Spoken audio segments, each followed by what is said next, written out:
So this is another of the set of really small stitches. So if you need a small stitch to fill in a tiny area of your embroidery, this is a great one to go to. Don't automatically go to basket weave or tent stitch. That one's a little bit obvious. It's also diagonal, so if you wanted a vertical or horizontal stitch, this one is really good for that. So I'm going to start up here. So you can see the rows here, and a row of this stitch is actually staggered like a brick would be in a brick house. So you can do it a couple of ways. Just going to miss a row out because I want to show you the stitch on its own. So it's just 3 holes across. Now you can do this vertically or horizontally. I'm going to work it horizontally, but you can switch it 90 degrees and do it vertically if you want to. So 3 holes across, including the hole that you come out of. 1, 2, 3. Now you can either come in and put all of those ones in. I'll show you that now. Leaving a row of holes out, and then you can come back and stagger the row. Now because it's 3 holes, we can move it across 1 hole and we'll end up in the middle. So they're all over 3 holes, 1, 2, 3 holes, and then you can come back and put the ones in between, or you can do them all as you go down. Now I find it's better to do them as you go down because it uses less thread.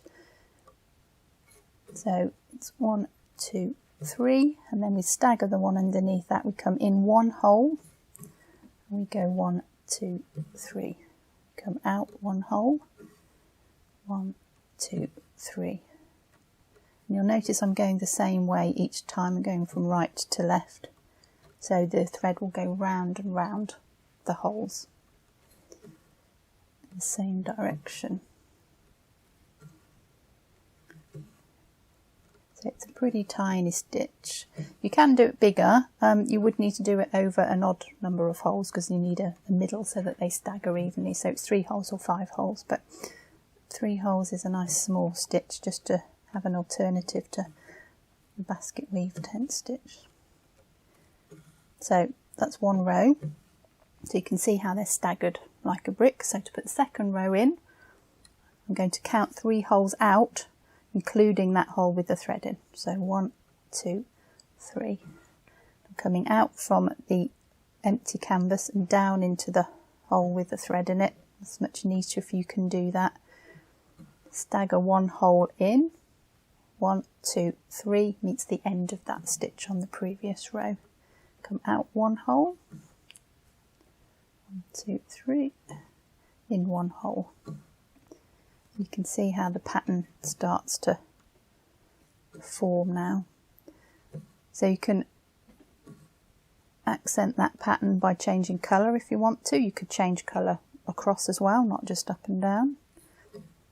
All of these stitches are very versatile. You can do lots of different things with them.